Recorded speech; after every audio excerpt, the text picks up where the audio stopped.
അങ്ങനെയുള്ളവരെ പഠിപ്പിക്കാനും മനസ്സിലാക്കാനും വളരെ എളുപ്പമാണ്. കാരണം അവർ ലോകം കണ്ടു, ജീവിതം കണ്ടു, ഇതിൽ നിസ്സാരത മനസ്സിലാക്കി, അവർ വിഷ്ണു തത്വത്തെ അറിഞ്ഞു. പടിയാറും കിടന്ന് അവിടെ ചെല്ലുമ്പോൾ അപ്പനെ കാണുന്നത് ശിഷ്യൻ ആ വലിയ പ്രയാസം, ഗുരു ആ വളരെ എളുപ്പമാണ്.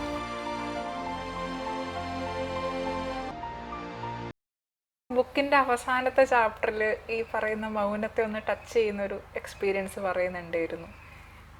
പക്ഷെ അതിലിരുന്നിട്ട് തിരിച്ച് വന്നു കഴിയുമ്പോൾ അത് ഇങ്ങനെ സിമ്പിളായിരുന്നു, പെട്ടെന്നാവുണ്ടായ ഒരു ട്രാൻസിഷൻ. അത് പെട്ടെന്നായിരുന്നില്ല. അനേക വർഷങ്ങളിലെ, അല്ലെങ്കിൽ ഈ ജന്മത്തെ തന്നെ നമ്മളെടുത്ത അനേക വർഷങ്ങളിലെ തപസ്, ഓർമ്മ വെച്ച കാലം തൊട്ട് ഈ തപസ്സിലായിരുന്നു. നമ്മളുടെ മാർഗ്ഗം ഇതാണെന്നുള്ള വ്യക്തബോധ്യം തീരെ കുട്ടിക്കാലം തൊട്ടേ, ഓർമ്മ വെച്ച കാലം തൊട്ടേ ഉണ്ട്.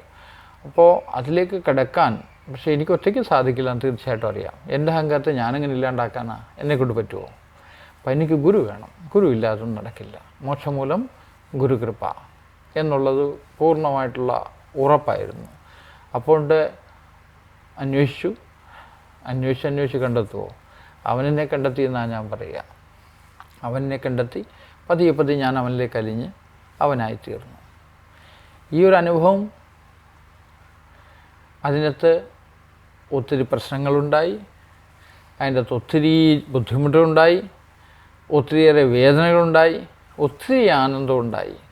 അതിൽ വേദനകളും പ്രശ്നങ്ങളും ഒക്കെ അങ്ങ് മനസ്സിന് തൂന്നേ പോയി. അതിൽ അവശേഷിച്ച ആനന്ദം അതന്നും ഉണ്ടായിരുന്നു, ഇന്നും ഉണ്ട്. പക്ഷെ അതിനൊരു സ്ഥായി ഭാവം കാണപ്പെടുന്നു.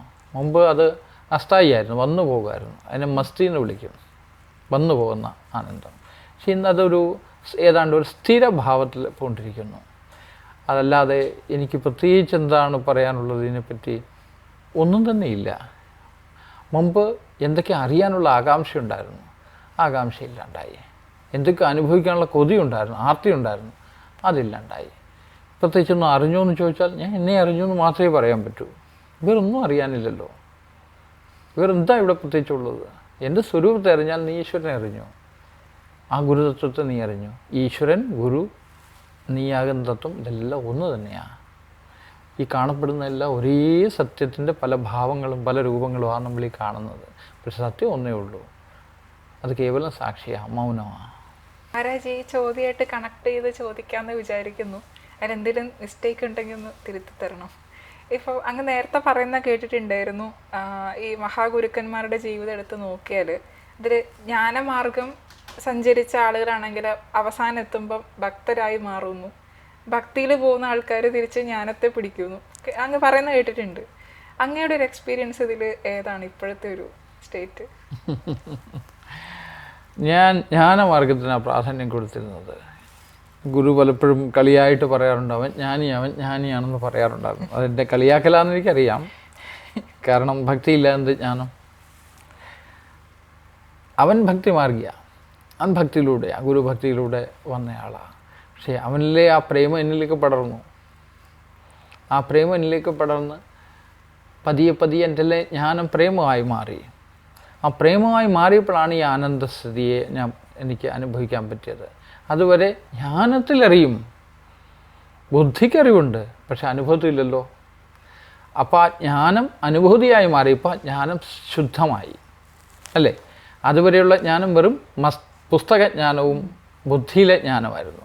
അതിന് പകരം മസ്തകത്തിൽ തെളിഞ്ഞപ്പോൾ അത് ബുദ്ധിക്കപ്പുറം കടന്ന് കേവലം അത് ആത്മസ്വരൂപമായി മാറിയപ്പോൾ ആ പ്രേമം, ഭക്തി, ശാന്തി, ഇതൊക്കെ വേറെ സാധനമൊന്നുമില്ല. സച്ചിദാനന്ദം എന്നാണ് വിളിക്കുക. സത് ചിത്ത് ആനന്ദം. സത്ത് എന്ന് വെച്ചാൽ സത്യം, ഉള്ളത് എന്താ? എല്ലാം ഉണ്ടാതെ ഈ മൗനത്തിൽ നിന്നാണ്. മൗനത്തേക്ക് തന്നെ എല്ലാം ലയിക്കും. ആരും മരിച്ചെങ്ങും പോകണില്ല, മൗനത്തിലേക്കാണ് പോണത്, അല്ലേ? സത്യത്തിൽ. പിന്നെ ചിത്തത്തിൻ്റെ പൂർണ്ണ സ്വരൂപമാണ് പ്രേമം. അപ്പോൾ സത്ത് ശാന്തിയെങ്കിൽ ചിത്തം പ്രേമമാണ്. ആ സത്ത് ചിത്തും കൂടെ ചേർന്നാൽ പിന്നെ ഉണ്ടാവുന്ന എന്താ? അതിൻ്റെ കുട്ടിയാണല്ലോ ആനന്ദം. ആ ആനന്ദക്കുട്ടിയായിട്ടാണ് ഞാൻ ഇരിക്കുന്നത്. പിന്നെ ആനന്ദമുണ്ട്, അത് തന്നെ പ്രേമം, അത് തന്നെ ശാന്തി. അപ്പോൾ ഇപ്പോൾ പ്രത്യേകിച്ചൊരു മാർഗമോ പ്രത്യേകിച്ചൊരു രൂപമോ പ്രത്യേകിച്ചൊന്നുമില്ല. I am happy. ഞാൻ പറഞ്ഞത് മിഷൻ എന്ന് വെച്ചാൽ just spread this happiness, share this happiness, അത്രേ ഉള്ളൂ. അപ്പം ഇങ്ങനെ ഒരു കാര്യം ഉള്ളതുകൊണ്ടാണ് രമണ മഹർഷി അവസാനമായപ്പം കരയുമായിരുന്നു, ഒരുപാട് കവിതകളൊക്കെ എഴുതിയിട്ടുണ്ട്. ആ അപ്പ എന്ന് വെച്ച് കരയുന്നതായിട്ട് നമ്മൾ കേൾക്കുന്നു. കാരണം ജ്ഞാനത്തിൻ്റെ മൂർധന്യാവസ്ഥ എത്തുമ്പോൾ ജ്ഞാനത്തിൻ്റെ പൂർണ്ണ പ്രേമത്തിലാണ്. അവിടെ പിന്നൊരപ്പനോ ഉണ്ട്. ഞാനവിടെ കടന്ന് നിൽക്കുമ്പോഴല്ലേ പടിയാറും കിടന്ന് അവിടെ ചെല്ലുമ്പോൾ അപ്പനെ കാണുന്നത്. അപ്പനെ കണ്ടാൽ പിന്നെ എന്തുവാ വരിക? പ്രേമം മാത്രം. അപ്പൻ അമ്മയോടൊപ്പമാണ്, അച്ഛനും അമ്മയും അവിടെ നിൽക്കുന്നു. അപ്പോൾ ഞാനോ വെറും ഒരു ആനന്ദക്കുമ്പിള. ആ കുമ്പിള അവരുടെ കാൽപാദങ്ങളിൽ നിന്ന് പൊട്ടിത്തകരും. എന്തൊരു സുഖമാണത്! അത് പ്രേമമല്ലേ? അതല്ലേ ഭക്തി? ജ്ഞാനത്തിൻ്റെ പരിസമാപ്തി ഭക്തിയിലും ഭക്തിയുടെ പരിസമാപ്തി ജ്ഞാനത്തിലുമാണെന്നാണ് ഞാൻ കാണുന്നത്. അതുകൊണ്ടാണ് ശങ്കരാചാര്യർ ഈ പറഞ്ഞ പോലെ തന്നെ അവസാനം താന്ത്രിക ഒരു രീതിയിലോട്ട് അതാണ് നാം മനസ്സിലാക്കേണ്ടത്. അതായത് ശങ്കരൻ വളരെ ക്ഷീണിച്ചിരിക്കുകയാണ്. ജ്ഞാനത്തിൽ ചിദാനന്ദ സ്വരൂപ ശിവോഹ ഭാവത്തിലിരിക്കുമ്പോൾ ചെന്നു വല്ലാണ്ട് പരവേശം, ഉഷ്ണം കൊണ്ടും ക്ഷീണം കൊണ്ടും ഒക്കെ പരവേശമായിരിക്കുന്നു. ഒരു പാത്രം പാല് കിട്ടിയിരുന്നെങ്കിൽ ആഗ്രഹിച്ചു പോയി. സിദ്ധൻ്റെ ആഗ്രഹമല്ലേ? ഉടനെ തന്നെ അത് പ്രത്യക്ഷപ്പെട്ടു. അടുത്ത് പാല് ഒരു പാത്രത്തിലിരിക്കണം, എടുത്ത് കഴിക്കാമെന്ന് വെച്ചു. കൈപൊങ്ങണ്ടേ, കുടിക്കാൻ പറ്റണില്ല. ഉടനെ ഇത് വിലപിക്കുകയാണ്, എനിക്ക് ശക്തിയില്ലല്ലോ എന്ന്. ഉടനെ കഥ ശക്തി പ്രത്യക്ഷപ്പെട്ടു എന്നാ. ശിവൻ മതിയില്ലേ, ശക്തി വേണ്ട ഇല്ലേ എന്ന് ചോദിച്ചു എന്നാ. ഈ ശങ്കരൻ്റെ മനസ്സിനെ മാറ്റി. കാരണം ശക്തിയില്ല, എന്ത് പ്രപഞ്ചം? അമ്മയില്ലാതെ പറ്റുമോ? അച്ഛനുള്ള തുല്യ പ്രാധാന്യം അമ്മയ്ക്ക് കൊടുക്കുക, അങ്ങനെയല്ല. അമ്മയ്ക്കുള്ള തുല്യ പ്രാധാന്യം അച്ഛന് കൊടുക്കുക, അങ്ങനെയല്ല. അച്ഛനും അമ്മയും രണ്ടാണോ? ത്വമേവ മാതാ ച പിതാ ത്വമേവ ത്വമേവ ബന്ധു ച സഖാ ത്വമേവ ത്വമേവ വിദ്യാ ദ്രവിണം ത്വമേവ ത്വമേവ സർവം മമ ദേവദേവ. നീ മാത്രമല്ലോ, നീ തന്നെ അമ്മ, നീ തന്നെ അച്ഛൻ, നീ തന്നെയാണ്. പക്ഷേ രണ്ട് ഭാവങ്ങളില്ലേ? ഒന്ന് ശക്തിഭാവം, അതായത് തീയുടെ ചൂട് പോലെ. ഒന്ന് അതിൻ്റെ ശാന്തഭാവം, അഗ്നിയായി പ്രകാശിച്ചിരിക്കുന്ന ഭാവം. പ്രകാശവും അല്ലെങ്കിൽ അഗ്നിയുടെ ചൂടും അതിൻ്റെ രൂപവും രണ്ടല്ലല്ലോ. എന്ന് പറയുമ്പോൾ ശിവശക്തികൾ രണ്ടല്ല. അത് തന്നെ അച്ഛൻ, അത് തന്നെ അമ്മ. പക്ഷെ അമ്മയെ കാണുന്ന പോലെ അച്ഛനെ കാണും, അച്ഛനെ കാണുന്നു അമ്മയെ കാണും. രണ്ട് വശങ്ങൾ എന്ന് പറഞ്ഞോളൂ. ഒന്ന് ജ്ഞാനമാണെങ്കിൽ ഒന്ന് ഭക്തിയാണ്, ഒന്ന് പ്രേമമാണെങ്കിൽ ഒന്ന് ലോജിക്കാണ്. രണ്ടും തമ്മിൽ ഒരു കോൺട്രഡിക്ഷനും ഇല്ല. ഇന്ന് നമ്മൾ അനുഭവിക്കുന്ന സകല കോൺട്രഡിക്ഷനും ഇത് തമ്മിൽ രണ്ടാന്ന് കാണുന്നില്ല. അതുകൊണ്ടാണ് പൊന്നാനവും പറഞ്ഞത്, ഒന്നായ നിന്നേഹ രണ്ടെന്ന് കണ്ട്, അല്ലേ? രാമകീർത്തനത്തും പറഞ്ഞിരിക്കുന്നതല്ലേ, എല്ലാം രണ്ടായി കണ്ടതിൻ്റെ കുഴപ്പമാണ്. അർക്കാനല്ലാതെ വെളിവൊക്കെ ഗ്രഹിക്കുന്ന കണ്ണിൻ്റെ കണ്ണ് മനം, ആ മനസ്സിൻ്റെ കണ്ണായിരിക്കുന്ന ഞാൻ. ആ എന്നെ കണ്ടാൽ പിന്നെ ഇവിടെ ഒരു പ്രശ്നവും ഇല്ല, കോൺട്രഡിക്ഷനും ഇല്ല, ഒരു പ്രശ്നമില്ല. സർവം പൂർണ്ണമത പൂർണ്ണമിതമായിത്തീരും, ഈശാവാസ്യമിതം സർവമായിത്തീരും. അങ്ങനെ ശാന്തപ്രേമ ആനന്ദസ്വരൂപമായിട്ടിരിക്കുന്ന സച്ചിദാനന്ദ ബ്രഹ്മമായിട്ട് ജീവിച്ചോളുക. ഇത് കഠിനമായ കാര്യമൊന്നുമല്ല, അതിസരളമായതുകൊണ്ടാണ് ഇത് പിടികിട്ടാത്തത്. വാക്കിനും മനസ്സിനും അതീതമെന്ന് പറയും. എന്തുകൊണ്ട്? വാക്കിനും മനസ്സിനും ശക്തി ലഭിക്കുന്ന ആത്മസ്വരൂപത്തിൽ നിന്നാണ്. അതിനെ നമ്മൾ മറന്നു പോകുന്നതുകൊണ്ടാണ് നമ്മൾ ഈ വിധ പ്രശ്നങ്ങളുണ്ട്. അല്ലെങ്കിൽ ലോകത്ത് ജീവിക്കാം. ലോകത്തിൻ്റെ കുഴപ്പം അജ്ഞാനനിബിഡമായ ലോകത്ത് അജ്ഞാനത്തിലേ ജീവിക്കാൻ പറ്റൂ. അതിലല്പം വിജ്ഞാനം മനുഷ്യന് പറഞ്ഞു കൊടുക്കണം. ജ്ഞാനം അവൻ്റെ ആത്മസ്വരൂപമാണ്. അതിനൊന്ന് വന്നോളൂ. അപ്പം അങ്ങ് പറയുന്നുണ്ടായിരുന്നു ജ്ഞാനത്തെ പിടിക്കുന്നവർ കൂടുതൽ അന്ധകാരത്തിലേക്ക് പോകും എന്നുള്ളൊരിത്. ഞാനല്ലാതെ പറഞ്ഞത് ഉപനിഷത്താണ്. ഈശാവാസ്യ ഉപനിഷത്ത് പറയുന്നു, ആരാണോ തമസിനെ ഉപാസിക്കുന്നത് അവർ അന്ധകാരത്തിൽ പോകും, സ്വാഭാവികം. പക്ഷെ ആരാണോ പ്രകാശത്തെ ഉപാസിക്കുന്നത് അവർ അന്ധകാരത്തിലേക്ക്. അതെങ്ങനെ? ഇന്ന് നോക്കുക, ബ്രഹ്മാവ് മേലോട്ട് പോയ കഥയില്ലേ, ഹംസത്തിൽ അല്ലേ? വിഷ്ണു താഴോട്ട് പോയ കഥയില്ലേ? പക്ഷെ താഴോട്ട് പോയവന്, അജ്ഞാനത്തിലേക്ക് പോയവന് അറിയാം, ആത്മസ്വരൂപം കൂടുതൽ വ്യക്തമാകും. അതായത് the more the Sindh the more the saint എന്ന് പറയും. പാപിക്ക് വ്യക്തമായിട്ട് അറിയാം ഞാൻ പാപിയാണ്, അല്ലേ? ഗുണ്ടകൾക്ക് ആത്മസാക്ഷാത്കാരം കിട്ടാൻ വളരെ എളുപ്പമാണ്. പക്ഷേ ഇന്ന് ഈ പ്രഭാഷണവും പ്രസംഗവും അധ്യാത്മ ചർച്ചകളൊക്കെ ചെയ്യുന്നവർക്ക് ആത്മപ്രകാശം കിട്ടാൻ വലിയ പ്രയാസമാണ്. ബ്രഹ്മാവിൻ്റെ കഥയാവും.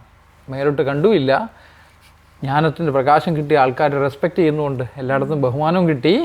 ഇനി ഈ ട്രാപ്പിൽ നൂരാൻ ബുദ്ധിമുട്ടാണ്. കാരണം എല്ലാം വലിച്ചെറിഞ്ഞാലല്ലേ, പൂർണ്ണ നഗ്നനായാലല്ലേ പരമാത്മസ്വരൂപം കയറി കെട്ടിപ്പിടിക്കുകയുള്ളൂ. അത് പറ്റുമോ? മാനം, പ്രതിഷ്ഠ ഇല്ലേ, സമ്മാനം, പ്രതിഷ്ഠ, പേര്, ധനം, ഇതിനെയൊക്കെ സർവ്വനും ത്യജിക്കേണ്ടി വരില്ലേ? അല്ലാതെ എങ്ങനെ ആത്മസ്വരൂപം കിട്ടുക? ഇതെല്ലാം ഞാനുണ്ടാക്കിയതാ. പക്ഷെ ഇതെല്ലാം ഞാനുണ്ടാക്കിയെന്നുള്ള അഹങ്കാരമോ, അതിനെ പൂർണ്ണമായും ത്യജിക്കുമ്പോഴല്ലേ ആ സാധനം തെളിഞ്ഞു വരുള്ളൂ. ആ സത്യം അവിടെ പ്രകാശിച്ചുകൊണ്ടിരിക്കുക, പക്ഷേ ഈ ഇരുട്ട്. അപ്പോൾ ഈ ജ്ഞാനം അന്ധകാരമായി മാറുന്നതായിട്ട് കാണും. ജ്ഞാനിക്ക് എങ്ങനെ രക്ഷപ്പെടാൻ പറ്റുക? പറ്റില്ല, പെട്ടുപോകും. പാപിക്ക് രക്ഷപ്പെടാം. അതുകൊണ്ടല്ലേ ക്രിസ്തുവും പറഞ്ഞു ഞാൻ പാപികൾക്ക് വേണ്ടിയാണ് വന്നതെന്ന്. അപ്പോൾ പുണ്യവന്മാരെ രക്ഷിക്കാൻ തോന്നുന്നു. അവൻ്റെ വിചാരം അവൻ പുണ്യാന്നല്ലേ. അവൻ മഹാഭാവിയാ, പക്ഷെ അതവനൊരിക്കലും മനസ്സിലാവില്ല. എന്നെങ്കിലും അഹങ്കാരക്കട്ട ആ കെട്ട് പൊട്ടും. ഭിദ്യതേ ഹൃദയഗ്രന്ഥി, എന്നെങ്കിലും ആ ഗ്രന്ഥി ഭേദിക്കപ്പെടും. അപ്പോൾ ഈ സംശയങ്ങളൊക്കെ ചിന്ന സംശയമാവും. അതിന് പൂർണ്ണ സമർപ്പണം വേണം അല്ലേ? ജ്ഞാനം കൊണ്ടോ തപസ് കൊണ്ടോ വേദം കൊണ്ടോ അധ്യയനം കൊണ്ടോ പഠനം മറ്റുള്ള എല്ലാം പഠിച്ചതുകൊണ്ടോ ഒന്നും എന്നെ അറിയാൻ പറ്റില്ല എന്ന് പറയുന്നില്ലേ? കേവലം ഏകാന്ത ഭക്തി, അത് അകമേ വന്നുദിപ്പതിന് വൈകുന്നതെന്ത് ഹരിനാരായണായ നമഃ. ഇതായിരുന്നു നമ്മുടെ പ്രാർത്ഥനയും. ആ പ്രേമം എങ്ങനെ ഉണ്ടാവും? എങ്ങനെ നമ്മുടെ ഹൃദയത്തിന് ആ പ്രേമം എങ്ങനെ ഉണ്ടാവും? നമുക്ക് കൊച്ചു കൊച്ചു വസ്തുക്കൾ, ജീവജാലങ്ങൾ, നമുക്ക് ഇഷ്ടമുള്ളവരെയൊക്കെ പ്രേമിച്ചൊക്കെ പോകാമെന്ന് വെക്കാം. പക്ഷേ ആ നിഷ്കാമമായ പ്രേമം, സർവ്വത്തിലിരിക്കുന്ന ആ ഈശ്വര തത്വത്തിലുള്ള പ്രേമം, അതെവിടെ നിന്നുണ്ടാവും? ഗുരുവില്ലാതെ എങ്ങനെ പ്രേമം ഉണ്ടാവും കൂട്ടാ? ആ ഗുരുതത്വത്തെ നമ്മൾ പതിയെ പ്രേമിച്ച് പ്രേമം പഠിക്കും. ആ പ്രേമത്തെ അഭ്യസിച്ച് നമ്മൾ എവിടെ നിന്നാലും ആ പ്രേമസ്വരൂപത്തെ കണ്ടു തുടങ്ങും. അതല്ലേ മഹാജ്ഞാനം. പ്രേമത്തിനപ്പുറം എന്ത് ജ്ഞാനമുള്ളത്? ആ ഗുരുസത്യത്തിലേക്ക് പതുക്കെ തുള്ളി എങ്ങനെയാണോ സമുദ്രത്തിൽ അലിഞ്ഞില്ലാണ്ടാവുന്ന പോലെ അലിഞ്ഞില്ലാണ്ടാവുമ്പോൾ ബാക്കിയുള്ളത് എന്താ? ആ ഗുരുസത്യം മാത്രം. ഇതല്ലേ ജ്ഞാനം.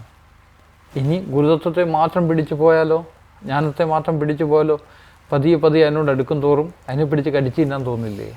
അതിനോട് അപാരമായ ഇഷ്ടം തോന്നും ഇല്ലേ? അത് പതുക്കെ ജ്ഞാനമൊക്കെ അലിഞ്ഞ് അവൻ ഭക്തനാവും. അപ്പം ജ്ഞാനി ഭക്തനും ഭക്തൻ ജ്ഞാനിയാകുന്ന ഒരു അത്ഭുത പ്രതിഭാസമായി ഗുരുതത്വം. എങ്ങനെ വേണേ ആവാം, പക്ഷെ അറിയാൻ വേണ്ടി അന്വേഷിക്കുക, ചൊറിയാനാവരുത്. അല്ലെങ്കിൽ ജീവിതം വലിയ പ്രശ്നമായിത്തീരും. അതുകൊണ്ട് വളരെ സൂക്ഷിക്കുക. വേണ്ടവന് മാത്രം മതി, വേണ്ടാത്തൊന്നും ഈ വഴിക്ക് പോവുകയേ വേണ്ട. അവന് ലോകത്തൊറ്റം പല കാര്യങ്ങളില്ലേ, അതിലൊക്കെ ആസ്വദിച്ച് രമിച്ച് മതിയാവുമ്പോൾ മതി, മടുക്കുമ്പോൾ മതി. മടുക്കുന്നവരെ ഓടിച്ചാടി നടക്കും. പക്ഷെ ചെയ്യുന്ന എന്തോ ഇൻറ്റൻസായിട്ട് ചെയ്യുന്നതിന് പൂർണ്ണ ഏകാഗ്രത, അർപ്പണ ബോധത്തോടെ ഫുൾ ഫോഴ്സിലങ്ങോട്ട് ചെയ്യുക. എന്ത് വേണം? പണം ഉണ്ടാക്ക്, ഫുള്ളായിട്ടുണ്ടാക്ക്, മാക്സിമം ഉണ്ടാക്ക്, എത്ര വേണമെന്നുള്ളത് നിശ്ചയിച്ചുണ്ടാക്ക്. പവർ വേണോ? ആവുക, പ്രധാനമന്ത്രിയാവുക, മുഖ്യമന്ത്രിയാവുക, എന്തെങ്കിലുമൊക്കെ ആവുക. നീ ഒന്നും ഇല്ലെങ്കിൽ MLA എങ്കിലും ആവുക, എന്തെങ്കിലുമൊക്കെ ആവുക. കഷ്ടപ്പെട്ട് നേട്. ഇതൊക്കെ നേടാവുന്ന കാര്യങ്ങളല്ലേ. പണം, പ്രശസ്തിയൊക്കെ നേടാവല്ലോ. പിന്നെ ഇതൊക്കെ അങ്ങ് നേടിയിട്ട് അവൻ്റെ തലങ്ങളിൽ എത്തുമ്പോൾ മനസ്സിലാവും. അപ്പോഴായാലും മതി. അവസാന കാലത്തായാലും ഈ സത്യം ഒന്ന് അറിഞ്ഞാൽ മതി. മോഹങ്ങളൊക്കെ ക്ഷയിക്കും. അങ്ങനെയുള്ളവരെ പഠിപ്പിക്കാനും മനസ്സിലാക്കാനും വളരെ എളുപ്പമാണ്. കാരണം അവർ ലോകം കണ്ടു, ജീവിതം കണ്ടു, ഇല്ല നിസ്സാരത മനസ്സിലാക്കി. അവർ വിഷ്ണു തത്വത്തെ അറിഞ്ഞു ഇല്ലേ? വിഷ്ണുവിന് മനസ്സിലാവും ശിവനെ, ബ്രഹ്മാവിന് മനസ്സിലാവില്ല. അല്ലേ അങ്ങനെ ആരും പൂജിക്കാത്ത അങ്ങനെ വലിയ ജ്ഞാനിയല്ലേ, എല്ലാ പുസ്തകങ്ങളൊക്കെ എഴുതുന്ന വലിയ അറിവുള്ള ആളില്ലേ? സത്യം ഒട്ടും അറിയുകയില്ല. അതുകൊണ്ടാണ് പൂജിക്കാത്ത. വിഷ്ണുവിന് മനസ്സിലായി, ലാളിത്യമുണ്ട്, ശിവതത്വത്തെ അറിഞ്ഞു. എങ്ങനെ അറിഞ്ഞു? അറിയാൻ പറ്റില്ല എന്ന് മനസ്സിലായപ്പോൾ അറിഞ്ഞു. അങ്ങനെ അറിവുണ്ട്. അറിഞ്ഞിട്ടറിയലല്ല, അറിയാൻ പറ്റില്ല എന്നറിഞ്ഞാലും അറിവ് തന്നെയാണ് അത്. എന്നെക്കൊണ്ട് അളക്കാൻ പറ്റാത്തതാണെന്ന് അറിഞ്ഞു കഴിഞ്ഞാൽ എന്തൊരു ലാളിത്യം നമുക്കുണ്ടാവും ഇല്ലേ? സമുദ്രം തീർത്ത് സ്പൂണ് കൊണ്ട് കോരുന്ന പോലെ അല്ലേ? സമുദ്രത്തെ കോരി പറ്റിക്കാൻ പറ്റുമോ? ഈ അറിവിനെ എങ്ങനെ തീർക്കും? ഇത് സർവ്വം നിറഞ്ഞിരിക്കുന്നത് ഭക്തൻ്റെ രൂപമാണ്. ജ്ഞാനിക്കോ അറിവ് കേന്ദ്രം ഞാനാണ്. ഞാനില്ലെങ്കിൽ അറിവില്ല. അത് ജ്ഞാനിയുടെ കേന്ദ്രം. ഭക്തൻ്റെ കേന്ദ്രമോ സർവ്വതും കേന്ദ്രം തന്നെ. ഈ പ്രപഞ്ചം മൊത്തം ഭക്തന് കേന്ദ്രമാണ്. അവനാവുന്ന ചെറിയൊരു അഹങ്കാരക്കട്ട മാത്രമേ ഉള്ളൂ ഇല്ലേ? അതിലേക്ക് നോക്കി അത് ഭയങ്കരമായിട്ട് കാണപ്പെടുന്നുണ്ട്. അതിലും നോക്കില്ല. സർവ്വപ്പോഴും ഈശ്വരനെ മാത്രം അന്വേഷിച്ച് നടക്കും. അന്വേഷിക്കാന്ന് വെച്ചാൽ എന്താ? കാണുന്നതൊക്കെ അത് തന്നെ. ഇപ്പം എവിടെ നോക്കിയാലും അത് തന്നെ. രാം മഹാരാജ്, അങ്ങ് പറയാറുണ്ടല്ലോ അങ്ങേ ആർക്കും പൂട്ടിയിടാൻ പറ്റത്തില്ല, അതിൻ്റെ എല്ലാം അപ്പുറത്താണ് നിൽക്കുന്നതെന്ന് പറയാറുണ്ട്. അപ്പോൾ അങ്ങയുടെ അടുത്ത് വരുന്ന ശിഷ്യന്മാരോ ശിഷ്യഗണങ്ങൾ ആരെങ്കിലും ഈ പറയുന്ന ഫിസിക്കൽ ഫോമിനോട് അറ്റാച്ച് ചെയ്ത് നിൽക്കാനുള്ള സാധ്യതയില്ലേ? കാരണം എല്ലാവരും വളരെ സ്നേഹത്തോടു കൂടിയാണ് നിൽക്കുന്നതും അങ്ങ് കെയർ ചെയ്യുന്നതും എല്ലാം അങ്ങനെ തന്നെയാണ്. അങ്ങനെ ഞാൻ പറഞ്ഞിട്ടുണ്ട്, എന്നെ ആർക്കും പൂട്ടിയിടാൻ പറ്റില്ല എന്ന്. എന്നെ ആർക്കും പൂട്ടിയിടാം, പ്രേമം മതി. വളരെ സിമ്പിളാണ്. ഏത് കൊച്ചു കുഞ്ഞും, ഏതൊരു പൂച്ചയ്ക്ക്, ഏതൊരു പാമ്പിനും, ഏതൊരു പഴുതാരയ്ക്കും, എന്തിനും എന്നെ പൂട്ടിയിടാം പ്രേമം കൊണ്ട്. ജ്ഞാനം കൊണ്ട് പൂട്ടാൻ നോക്കണ്ട. കാരണം ഞാനീ ആയിരുന്നല്ലോ ഞാൻ. അതിൻ്റെ കെട്ടങ്ങ് വിട്ട് കഴിഞ്ഞപ്പോൾ പ്രേമമായി ഇല്ലേ? ഗുരുകൃപ കൊണ്ട് ആ പ്രേമാനുഭൂതി ഉണ്ടായപ്പോൾ ആ ഒരൊറ്റ പൂട്ടേ ഉള്ളൂ. ആ പൂട്ടിലാണ് ഞാൻ പെട്ടത്, പ്രേമത്തിൽ പെട്ടുപോയി. അപ്പോൾ എൻ്റെ ഹൃദയം നിറച്ച് വേറൊന്നും ഇല്ല, പ്രേമം മാത്രമേ ഉള്ളൂ. എല്ലാത്തിനോടും, ശത്രുവും മിത്രവുമായിട്ട് ആർക്കൊക്കെ തോന്നുന്നു അവരോടൊക്കെ എനിക്ക് പ്രേമമുള്ളൂ. സകലത്തിനോടും പ്രേമമാണ്. സമസ്ത ജീവജാലങ്ങളോടും പ്രേമമേ ഉള്ളൂ. നല്ല ചീത്ത അങ്ങനെയൊന്നും വേർതിരിവൊന്നും നമുക്കില്ല.